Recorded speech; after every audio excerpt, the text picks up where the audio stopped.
At St. Cloud State University, athletics are more than just games. They're an essential part of the Husky experience. From D1 hockey games to championship-winning wrestling, volleyball, and more, there's Husky pride in every corner of campus. Whether you're on the field, in the stands, or cheering from the student section, you're a part of something big. And the best part? SCSU is close to home, affordable, and packed with community that's got your back, in class and on the court. Come see what it means to be a Husky. Schedule your campus tour today at St. Cloud State University, the home of the Huskies. What you are about to hear will blow your mind and give you six-pack abs without even exercising. Pull up a bar stool and relax. Hey, who wants to have some fun? You've made it to Happy Hour with John Gaskins. Oh, no. Not again. Get ready for entertaining local and regional sports talk that will change your life, or not. And by the way, when you're telling these little stories, here's a good idea. Have a point. It makes it so much more interesting for the listener. Here's your host, John Gaskins. Here's Johnny. Hello! Ah! I'm back, baby! I'm back! You know what, Trent? Guess what? The boys are back in town. The boys are back in town. The boys are... What's the band? Name the band. The band is... Come on. You can do it. It's a 70s band. Well, hang on. Here's a clue. Yeah, no, Are you familiar with Deadwood? The streets of Deadwood, South Dakota? There you go. Yeah. Did Deadwood give it away? Yeah. No. Oh, It didn't. I just was like, it's The Voice. I had to think of my other Thin Lizzy songs. Because there's a sports gambling place. I think they call those casinos in Deadwood called Tin Lizzy. Really? So I have never cared to Google or go up to anybody when I've been to Tin Lizzy twice in my life to ask, hey, where did you come up with a name? That's pretty cool. But, I'm going to guess. I'm Big Thin Lizzy fan. Yeah. Yeah. 100%. That was the Canaries intro song when they were introducing the players out of the dugout, the starting lineups for years. And a couple people out there were really bummed when finally, after 20 years, they decided to go a new route and, what is it now? To play something that came after 1977. And what is it now? Da da na na na da na na na na na. Oh, my God. That hype song? Yeah. That, 90s jock jam song? Is that 90s? It's something like that. Well, yeah. That's how much more recent it is than Thin Lizzy. Anyway, Canaries, by the way, back in town. The boys will be back in town. The boys will be back in town. It's been a minute, too. A week from today, Thursday, July 17th, they'll have 10 games in a row in the stretch of 11 days, which will make up for the seemingly month that they've been out of town. They've won. They had won 5 in a row until yesterday. By the way, it's Thirsty Thursday. John Gaskins with Trent Singer at Craven.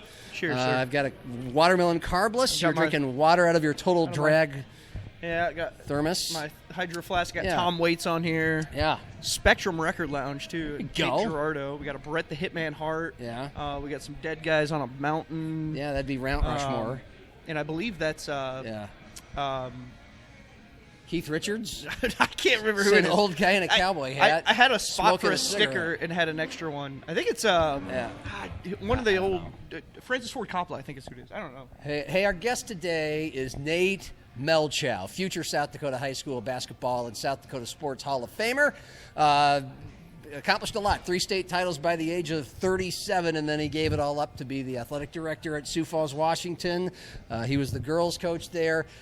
Notable battle with cancer. We spend a lot of time on that. One of the nicest guys you'll ever meet, but he packed a lot into basically 25 years of playing and coaching basketball before a larger role and 4 small kids, and just a really good dude, well-known dude around town.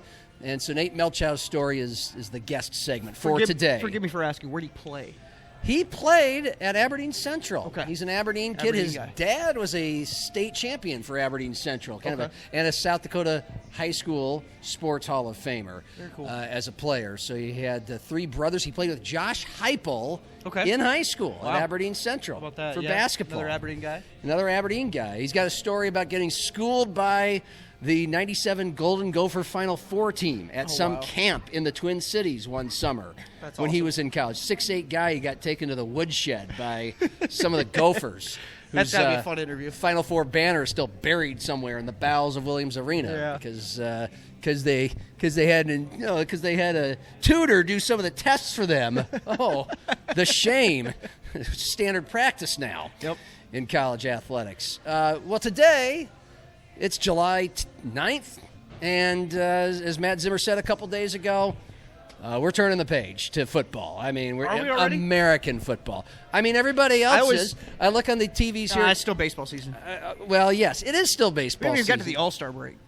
Well, the Twins and the Canaries are almost forcing us to talk a little baseball on this show in the summer. We'll get to that as well. They're both on fire right now. They both look like contenders in their divisions. I think the Canaries more than the Twins, given the track record of the last couple of years under Mike Meyer. But, yeah, I mean, you look at the TVs here in a place like Craven, which is where we're doing the show from today, the World Cup party home of Sioux Falls. Wah, wah.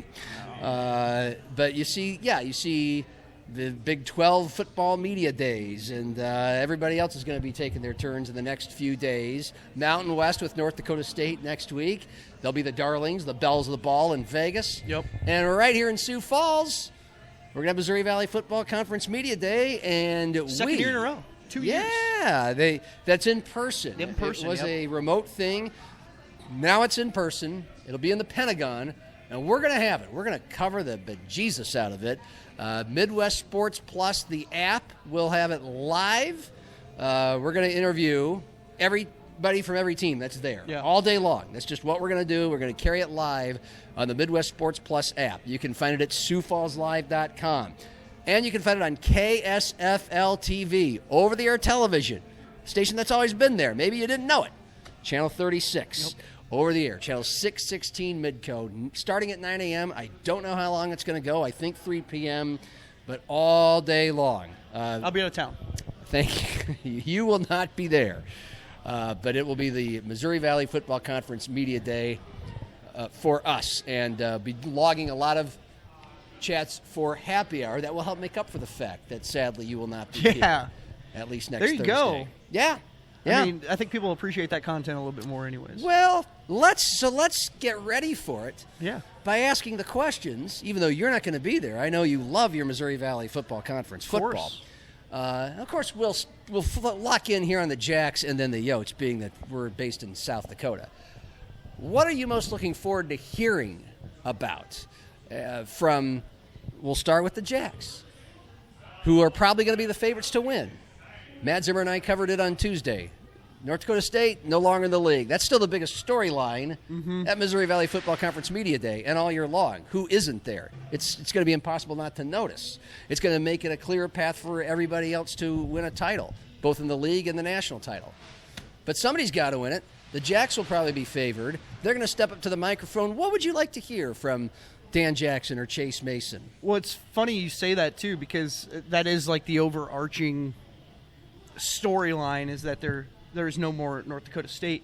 And I think for the Jacks' perspective, the question now is, with the target on your back, what is that, how do you handle that? I don't know if it changes anything, and I'm sure a lot of them will say that it's kind of business as usual and we're focusing on ourselves sort of thing. But there is some of that there, right? And I think it's impossible to avoid it. They're going to be the preseason favorites. I don't think there's much question. I think if there's, I'd be really surprised if it's anybody else. I really will. Youngstown State, maybe? I mean, Youngstown State certainly has the returning best player in the nation. At least that's what the Walter Payton Award is supposed to award. Yeah. And Bo Brungard is returning while Cole Payton from NDSU isn't, and even if he were, he wouldn't be in the league. Yep. So they've got the best player, and it's at the most important position, so they should be a major factor. And those two teams are going to play early in the season. And so, that game could swing the breadth of the conference standings. Yeah. As Matt said on Tuesday, it feels like SDSU is the predominant number one. Yes, because of Chase Mason. Yes, because they were 7-0 and number 2 in the country and beat the eventual national champion Montana State in their house. And that all came crashing down once Chase Mason got hurt. And once Chase Mason came back, they were able to score a huge win with Jack Henry over UND just to get in the playoffs. And then Mason and the Jacks were gangbusters in the snow against New Hampshire. Made it a 2.5-quarter game in Montana against the Grizz. But that's the feeling, is that Chase Van Tol was hurt down the stretch of that season. He was becoming their best defensive player. They're loaded at wide receiver. It could be an aerial assault with Eric Eidsness calling the plays. There's just maybe we're in our bubble, and it's proximity bias. I don't know. I think one of the big questions too is your depth was so tested last season. Yep. I think, how did you go about in the offseason addressing that? You know what I mean, and getting answers to that, because that was truly what.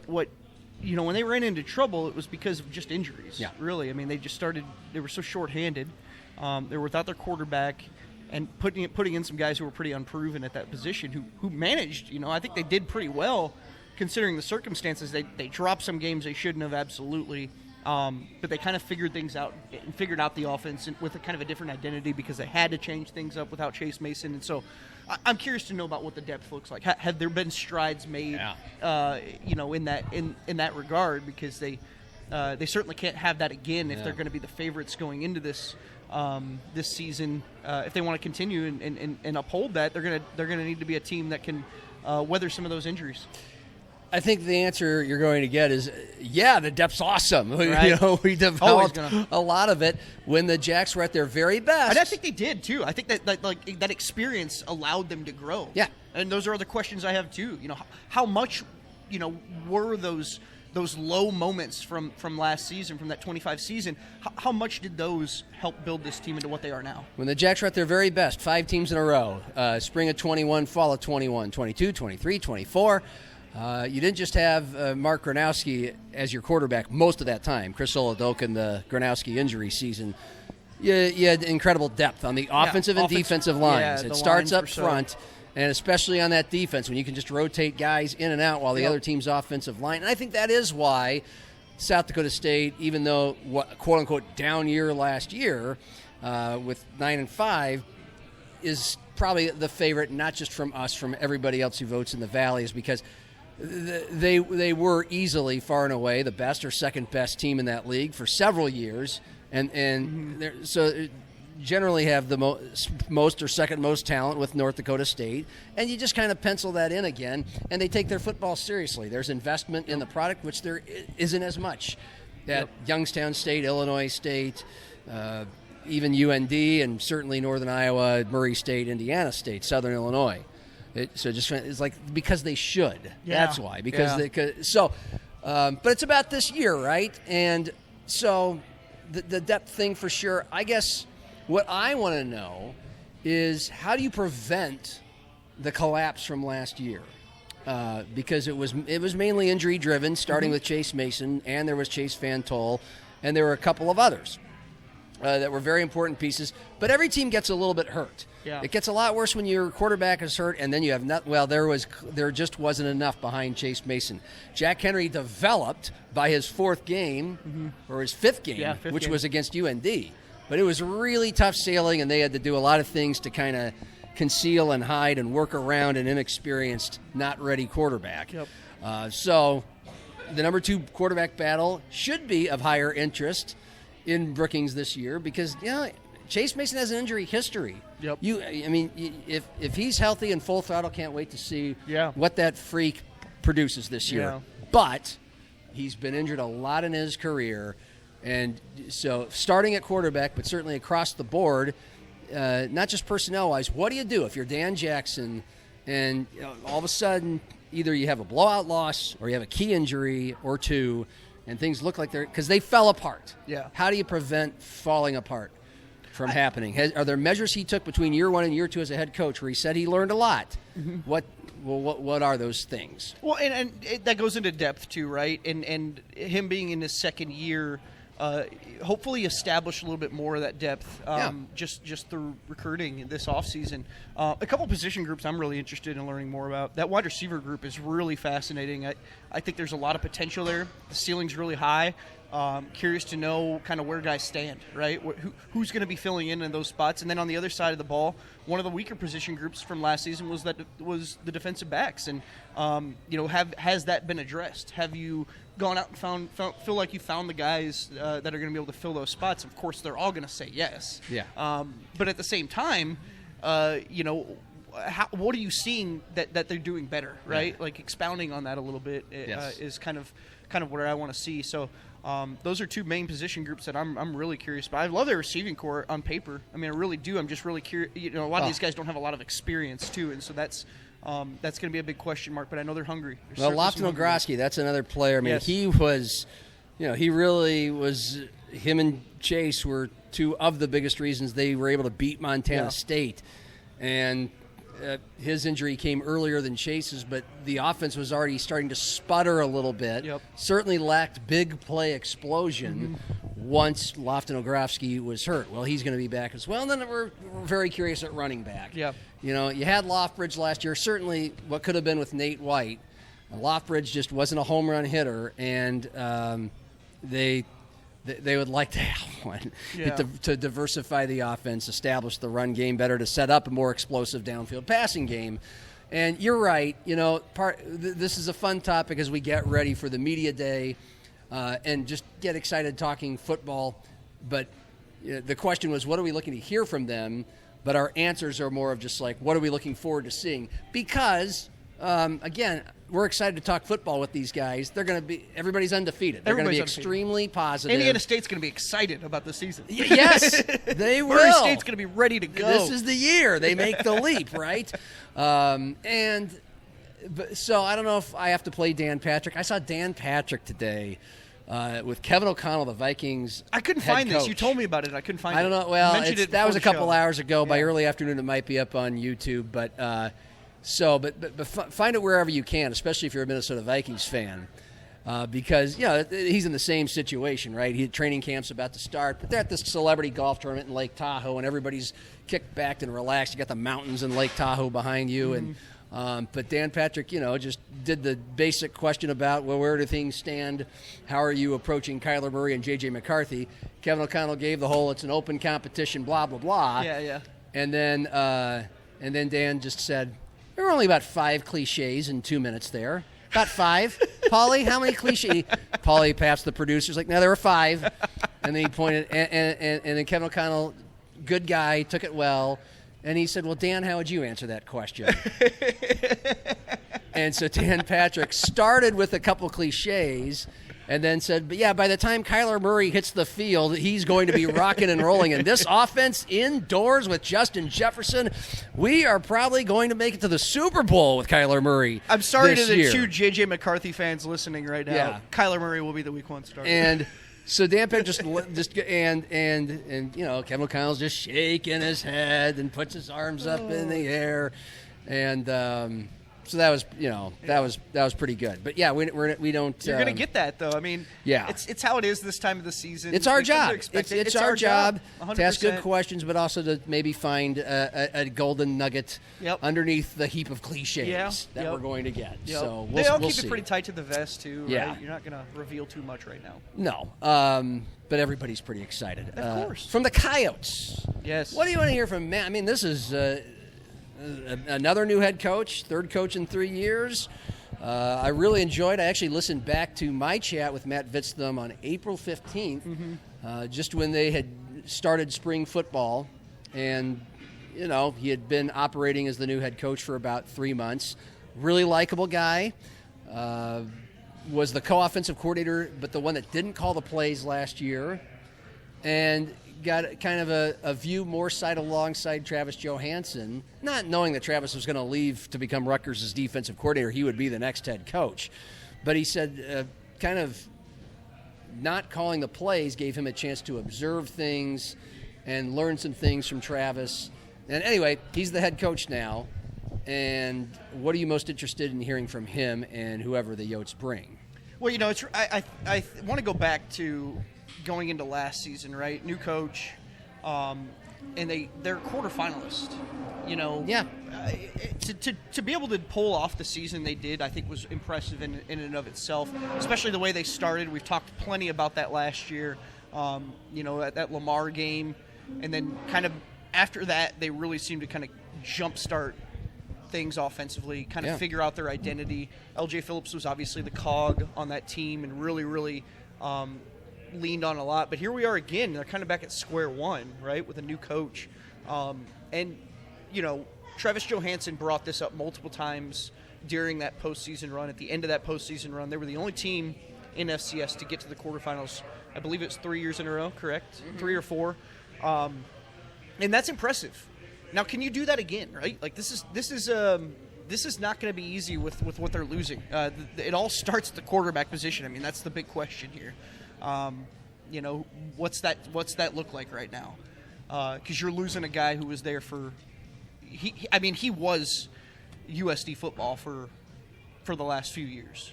Kind of the identity of that team. Absolutely. The heartbeat of that team. And so I think that's your big question going into this season. How does Charles Pierre look, right? Because here we have a really good running back coming off injury too.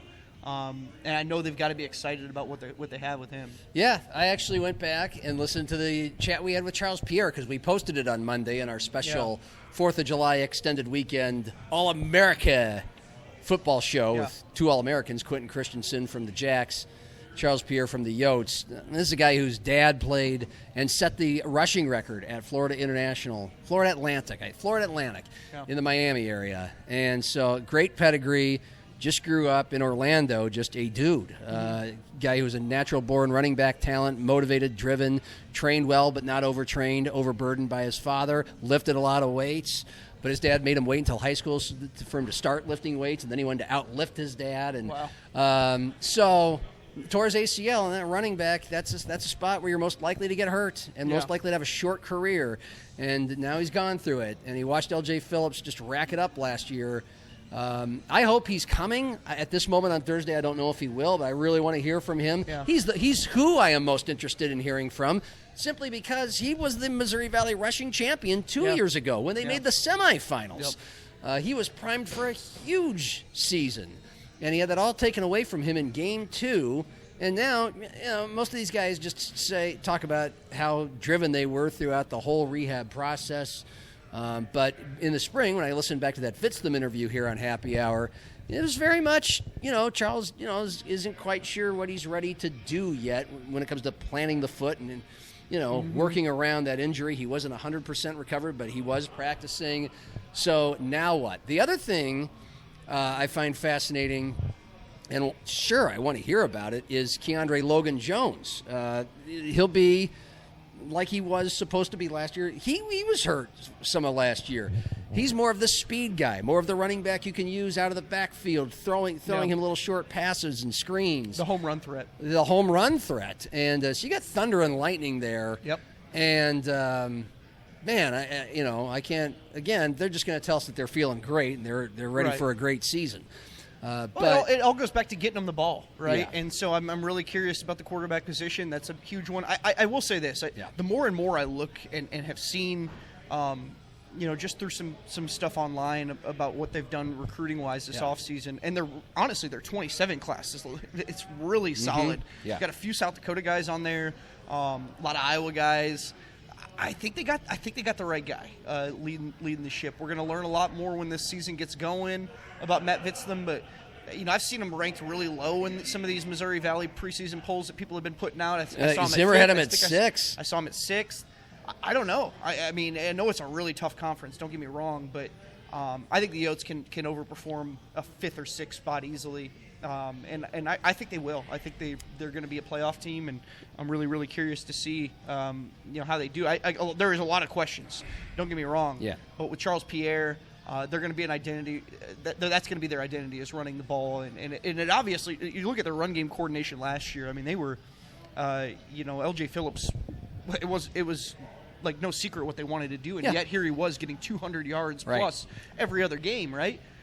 finished the season with almost 2,000, I mean, yes, I think they can do it again. They can, but interesting thing that I think a lot of people forget, you were out there in Montana for their last game in the quarterfinals, but Vitztham just said that L.J. Phillips was totally maxed out and spent. Yeah. The wheels came off as far as his. Well, he fumbled that ball early on, which was very. Yeah. I mean, we hadn't seen that in a while. I can't remember the term he used, but he said basically he had maxed out partly because of the lack of depth at running back, because of Pierre and Keandre 100%. Logan Jones, their top two running backs coming into the year, were hurt. So so you need depth at that spot. Wide receiver, big question there with Lorenzo out. I mean, Yeah. Where'd he end up going? They're excited about Tyson Bose. Louisville? Where'd he go? He went to Cincinnati. Cincinnati. That's Lorenzo Fenner's at Cincinnati. By the way, on the defensive side, which we haven't brought up, which was really, I mean, all respect, I mean, Aiden Bauman had some big moments last year. I'll go back to that Mercer game. The defense was the bread and butter of the Yotes. They kept the score low. Yeah. They lost some close, low-scoring games early. Yep. Then the offense picked it up, but the defense held down the fort all year. Chris Dixon, an interior tackle who was an all-conference performer, didn't get notoriety because he didn't make a lot of tackles. He's in the middle of the defense. He's trying to stuff things up or open things up for the linebackers. He's back. He could have gone somewhere. I'm guessing he didn't. On the back end, you have Roman Tillman. Yep. He went to Boise State, who they play. How exciting is that? That's their week 1 game? It's week 2 or week 3. Yeah. They go out to Boise. Money game. For sure. And so key returning defensive players, key losses, but how have things changed in the offseason, if at all? Again, I encourage people to listen to Happy Hour with Matt Vitztham from April 15th. And you can listen to that, by the way. You can watch it at SiouxFallsLive.com. MidwestSportsPlus.com. MidwestSportsPlus.com or the Midwest Sports Plus app. Now, the secret to finding it quickly is to go to the old Google machine, Google search, and Matt Vitztham, Happy Hour, Gaskins, something like that. It'll pop right up. You go into the article. Johnny G, I think it picks up pretty well in the algorithms. Okay, I don't think so. You go right in the article. There's the video of the interview, and then there's that little icon in the bottom right-hand screen where if you're on your phone, you can tap that, and it can probably connect your phone to your television so you can watch the interview on your television. Or you can go all the way back and listen to it wherever you find your podcasts. But we are a television product at SiouxFallsLive.com. Right. Shout out Cordell. And Missouri Valley Football Conference Media Day will be literally a television product on KSFL TV along with SiouxFallsLive.com. So we've done the Jacks, we've done the Yotes, who, by the way, one thing I do want to hear from them. They finished sole second place in the Mo Valley last year. And we talk about how, they made the quarterfinals, and they came back after a lousy 2-3 start. They were the second best team, and North Dakota State's gone, which means they were the best team that wasn't North Dakota State last year by a game. And Illinois State ended up being the team that went the furthest. They were 5-3 in the league. They lost 4 overall until they got beat by Montana State in the national championship game. But I think maybe, again, we can ask the question. The answer might not be the right answer or what we're looking for. But if we know we don't know when the poll, I think the poll's coming out like that morning. And we expect the Jacks to be number 1. If they are, how much does that motivate the Yotes, who went around further than the Jacks last year and finished sole second? Because and by the way, if they are picked 5th or 6th, like where Zim has them, again, how motivated will they be? They always feel, and they hate us saying this. This caused a big Twitter war back in February, but they always feel like little brother, even if they're performing, and in some years beating little brother. They've won 3 of the last 6 games, and yet it's like the Brady Bunch, Marcia. It's Jacks. They'll certainly feel slighted if they're ranked that low. But again, I think your job though is to go out and focus internally, and that's totally where everything needs to be for both of these teams right now, because nothing is guaranteed, especially with North Dakota State out. Like, the door is open for everyone in this conference, and that includes you, Murray State. Okay, you can do it. Okay, probably not this year, but it is interesting though, right? I mean, that is the overarching storyline, and I think for good reason. This has been North Dakota State's home, and they have dominated it for years. I know there was a couple years there where the Jacks had some unbelievable teams that were certainly, national champions. But this is the storyline. Who's going to take that mantle now? I know I lean South Dakota State right now with the pedigree and the championship resume. But the returning quarterback, and he's got a better team around him than Bo Brungard has at Youngstown. For sure, I agree. But I mean, those two waged down to the wire. That was 35-30 Jacks in Youngstown last year. I still go back to remember that New Hampshire coach after the South Dakota State game? I think he said he's a first or second round talent. Yeah. I thought it was the most ridiculous thing to say at the time, and the more and more I kind of think about it with him coming back another year, I'm like, dude, with all the tools that Chase Mason has, he truly could be that if he can play up to that potential. The tools and the measurables. I mean, he's 6'3", like 250, all muscle, rocket freak arm. I mean, literally, his nickname was Wild Thing when he pitched. Yeah. Like Rick Vaughn, because of the velocity he could put on it. Now, sometimes he misses it. But that's what the pro teams drool over. It's not how many games he's played. It's not his stats. If his stats are glossy, even better. They drool over the physical. He played product. 9-man football in high school.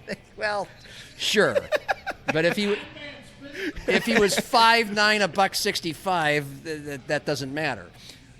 So anyway, I mean that's to me the most fascinating thing about this upcoming season. 100% is Chase Mason and what will all that look like? Yeah. But the Yotes, by the way, how I see the Mo Valley is you got 6 teams I think going after a title. Yeah. And 3 teams who are at just the bottom of the heap and literally the bottom feeders. That's what it has been the last 2 or 3 years. Northern Iowa, Murray State, and Indiana State just have been.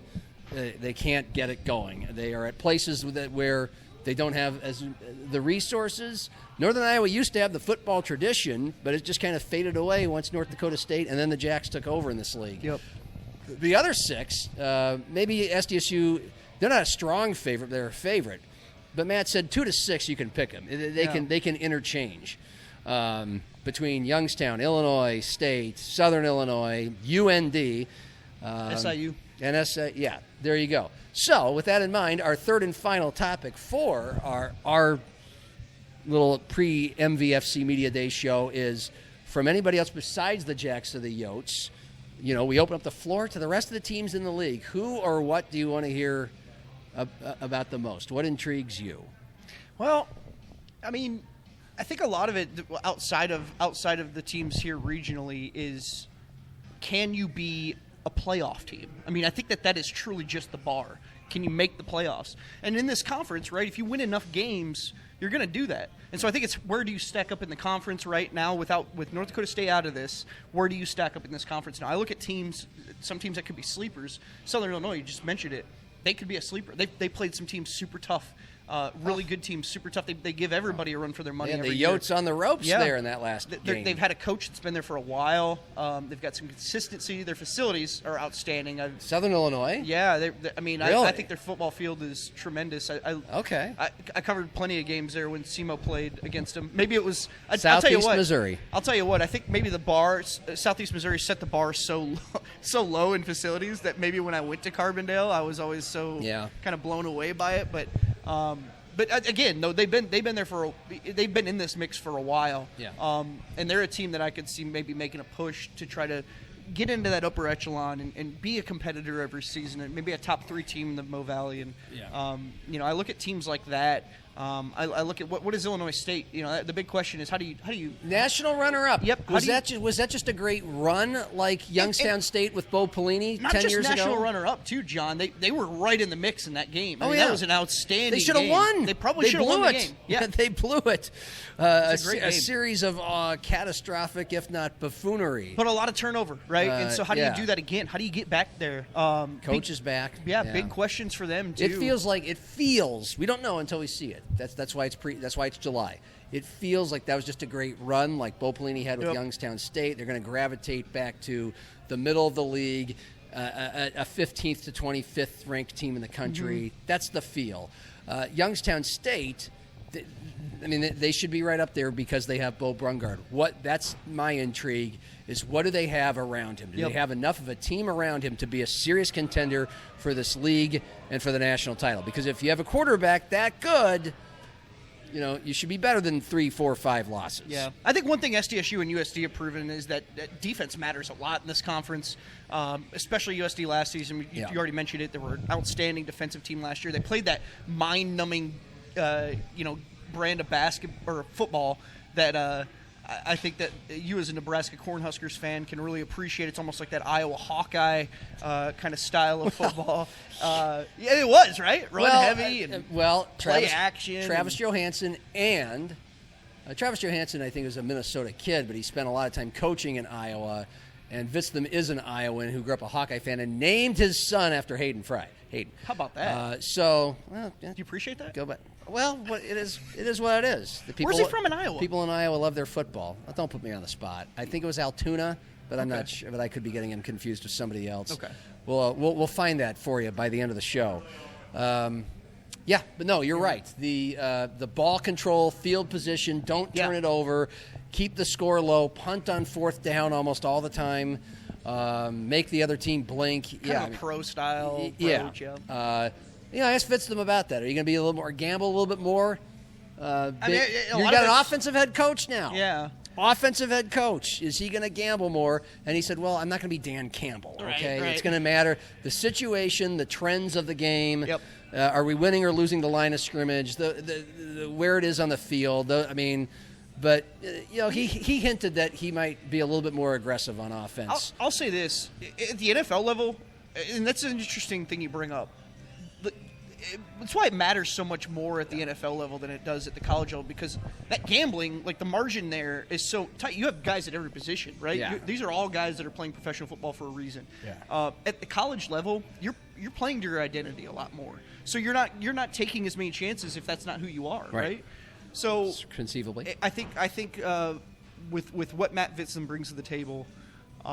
He seems more of like you mentioned, he didn't really call plays, more of like a delegator at that head coach spot. So I think they play to their identity, and that would suit them the best if they did. Quarterback matters so much. And they have 3 different guys as far as their styles, their skill sets. That's interesting.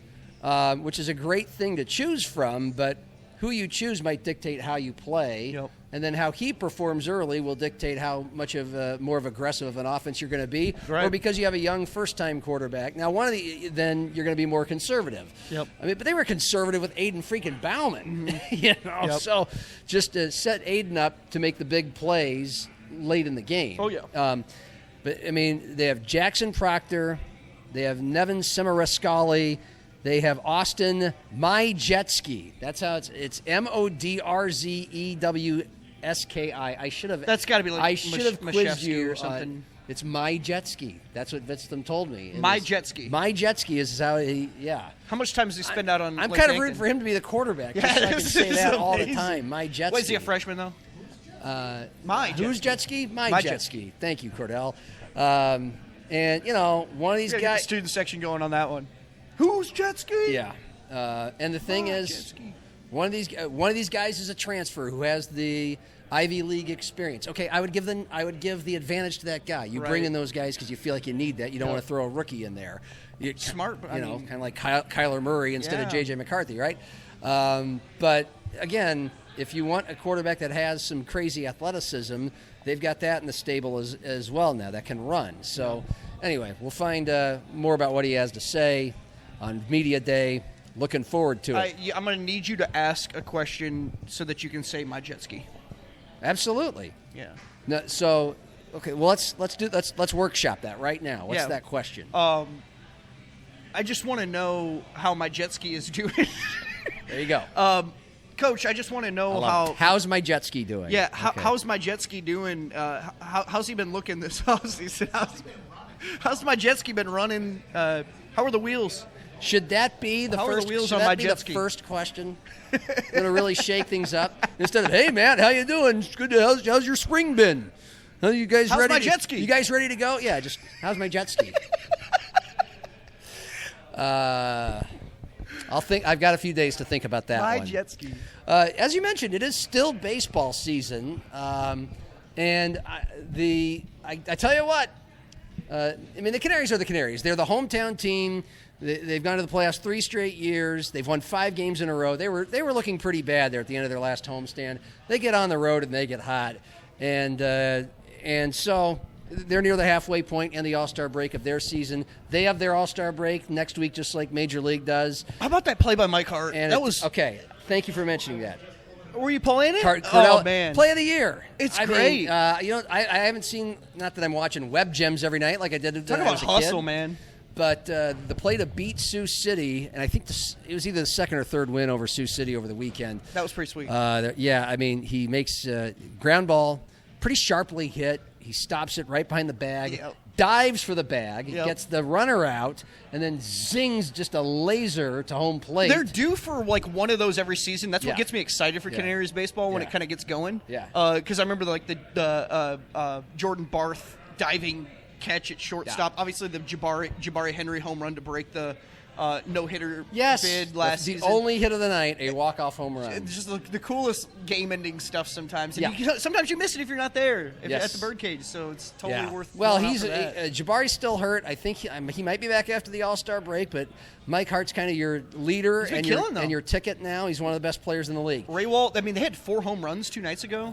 18-2 win. I mean, Ray Walt again. Josh Ray Walt from USF, a 6'7", 250, mash, man. just a tank. I think if they could just get the pitching, Yeah. and this is what I've been saying about the Padres for Yeah. months now. If you Now can it's just the get Twins. enough out of the pitching, yeah.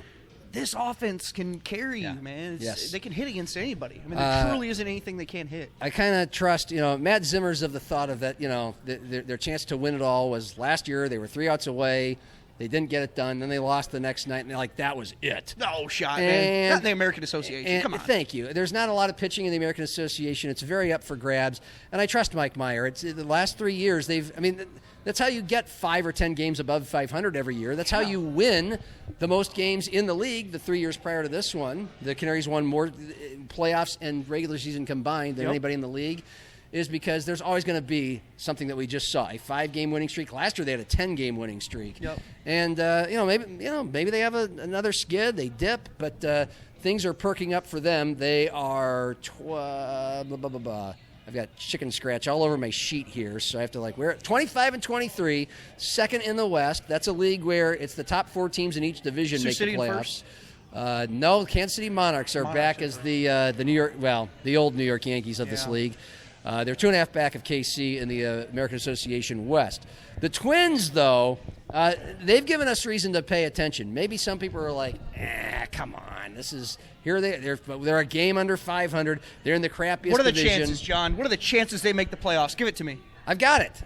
For one, they have a better chance of winning the division than getting the wild card. According to MLB Fangraphs, 26% chance to win the division, only a 16% chance to reach the wild card. That's probably because you're looking up at teams like the Yankees, and they're further back. They're only 2 games. Right now, actually, they're a half game back of the last wild card spot, and they're a game back of Cleveland in the division for second place. They're just 2 games back of the White Sox for first place. They just swept the Yankees. I believe a call-up just hit a walk-off for them last night. Rodin. Well, they've now won 4 in a row. And you're right. That was Rodin's, I think, second Major League game, first of this year. So they've kind of come out of nowhere. They're down 5-2 as we talk. So maybe, they were down 5-3 to the Indians last night in the 7th, and the Indians did the pull. It was Guardians. Guardians. Sorry. How long has it been? 5 years? Can we bleep that? No, it's okay. They're still the Indians to me. I'm sorry. Mark it. It would be funny. That would make for better content if you bleeped it. Cleveland. Cleveland pulled a Twins last night. They walked the bases loaded twice. Their bullpen blew it, and then Rodin got the game-winning hit.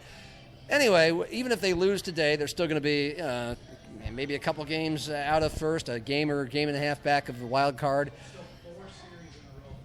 They've won 4 series in a row. They've won 4 or 5 games in a row coming into today.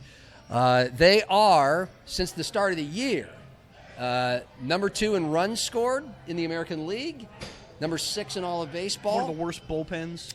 Gotta be. Well, this is why they're 500. But they can score. I mean, watching a Twins game, surprisingly, with the lineup of Byron Buxton, who's hurt, and it's just will they hang on to the league? It's kind of fun. Like they get up like 4 or 5 runs. You're like, can they hang on to this? Yeah, it's like watching some Vikings teams of the 80s and 90s where they're a scoring explosion with no defense, and you're going to win or lose a shootout. Oh, the Canaries have had some of those too.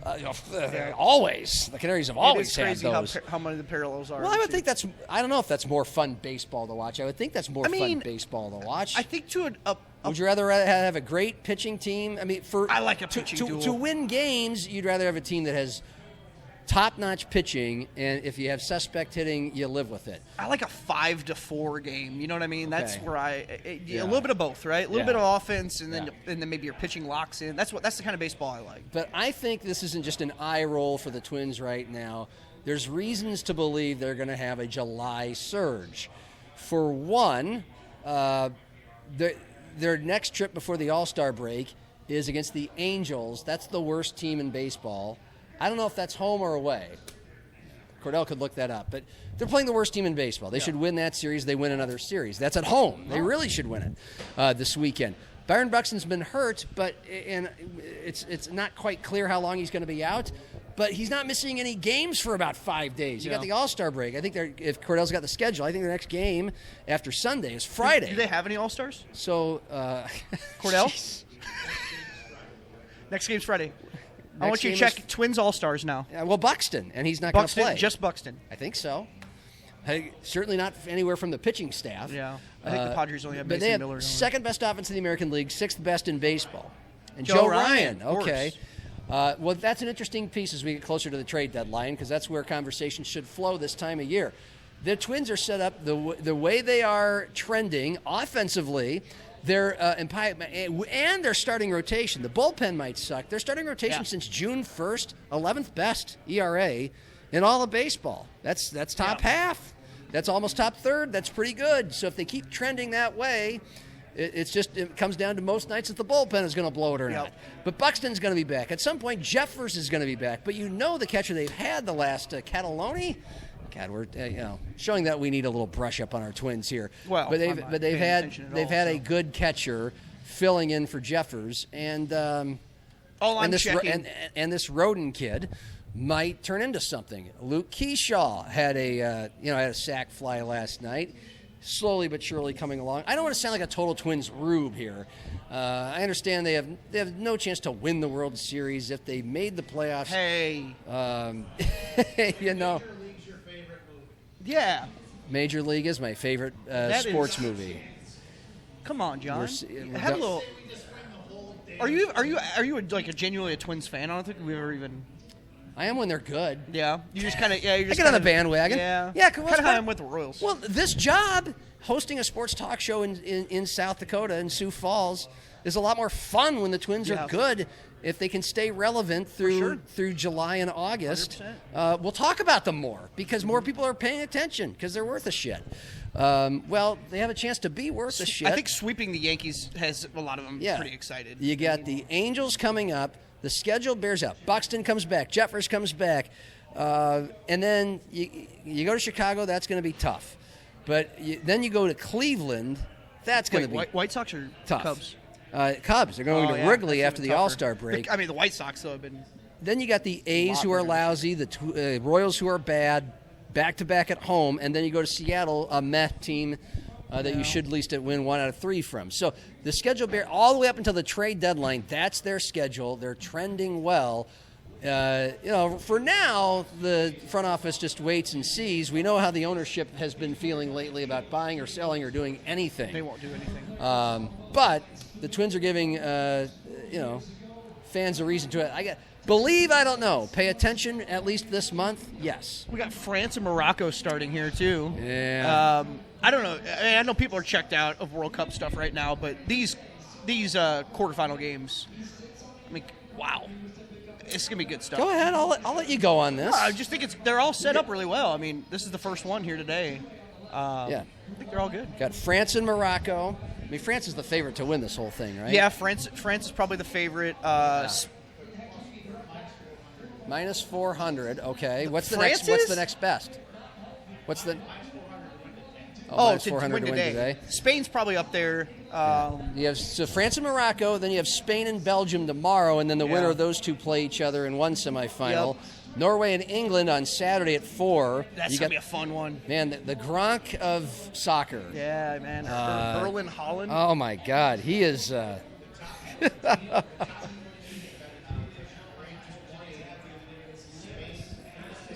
Spain 360. Yeah, Argentina 450. England 4. Those are the top 3. And Argentina, So Switzerland. France is number 1, right?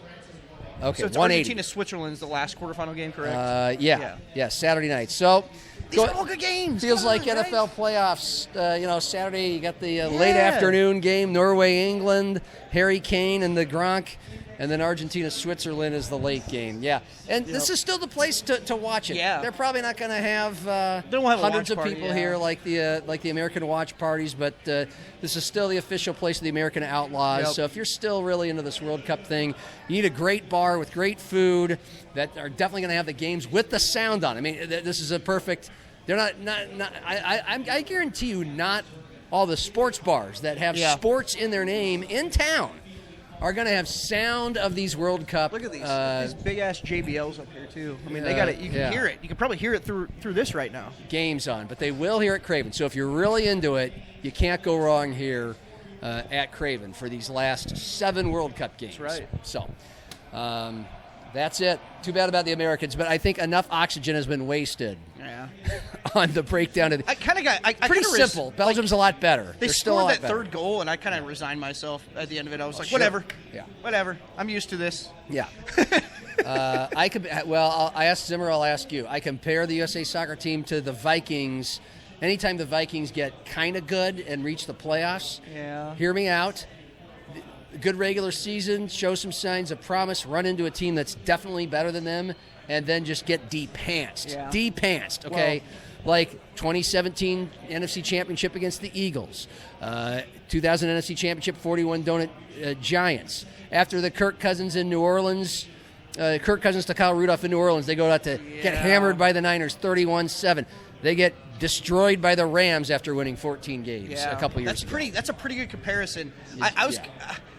I was kind of likening it to Cowboys fans as far as U.S. national team people getting excited about it, having really high expectations, because that's how it works for Cowboys fans, right? Yeah. You know, they start to believe, and I think belief is the worst thing that they can possibly do. Belgium's better.